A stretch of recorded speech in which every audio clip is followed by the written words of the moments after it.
Thank you, Governor. Senator Rennick. Hi guys, how are you? Look, I just want to raise the issue of RBA independence. I know that the Labor Party is trying to remove any oversight of you guys whatsoever. I am concerned about that. I know you're probably not allowed to make a comment on that, but I have spoken to you previously about some of the disclosure and transparency issues I have with the RBA, notably the fact that you refused to disclose minutes for the International Bank of Settlements. You wouldn't disclose the findings of the 2013 audit report of our gold holdings in England, and it now turns out that I have the serial numbers of our gold bars, and many of them are refined post-2015. You had a subsidiary many years ago that was involved in paying bribes, I believe, to in foreign countries. I guess, and then of course, we've got the issue around the fact that you were more than happy to print $188 billion and lend it to the private banks at 0.15%, while the punters don't have that. And I'd note your comments just then that monetary policy and fiscal policy should work together. And I guess my concern is that I believe that ultimately you're here to serve the people rather than serve the interests of foreign banks. And you've clearly put the interests of foreign banks ahead of the interests of the people, in my view, because you won't disclose the minutes. Is there a question, Senator Rennick? Yeah, my question is that do you think that the RBA should be completely removed from any oversight by the Parliament? The question, I'll go to the Governor, but this question had been asked earlier, but I'll go to you, Governor. Yeah, but I just wanted to put some context around their poor you got a bit of context on the hand side and their lack of ethical behaviour. If you're talking about the proposal to remove Section 11, I commented earlier to Senator McKim that I'm agnostic on that. It's never been used in the past, but I think in effect we have as much independence as we need to do our job, and if Section 11 isn't removed and there's some oversight by Parliament, I can live with that. Yeah, sure.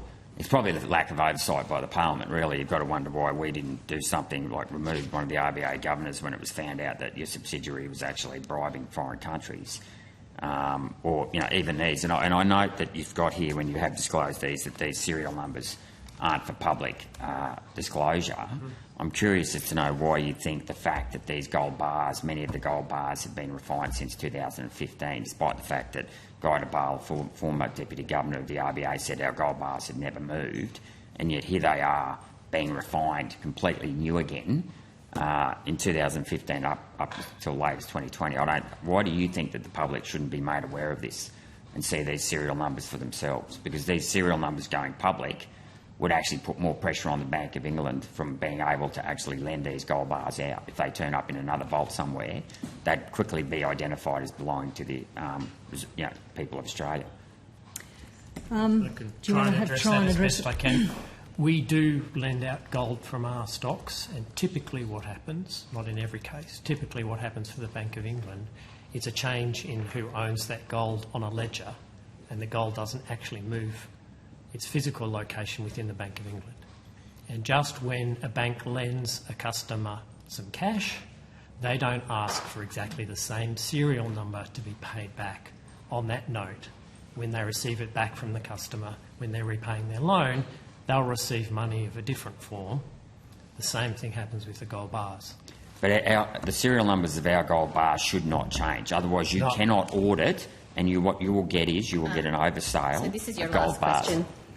But that's why I just explained. We lend out a gold bar with one serial number. What we want back is the same quantity and value of gold, but it may be a different bar with a different serial number, just as a bank lends out a customer a sum of money they might withdraw in cash.